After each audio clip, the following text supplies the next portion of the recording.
চলতেছে।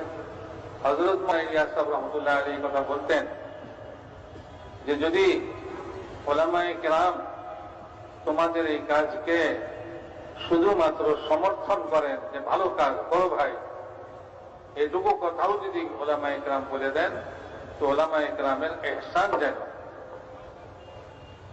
এটা উলামায়ে কেরামের ইহসান।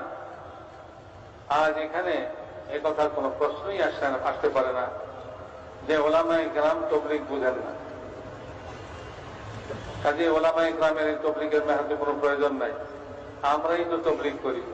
আরে আমাদেরকে তাবলীগে কে লাগাইছে, এই তাবলীগের মেহনত কিভাবে শুরু হয়েছে?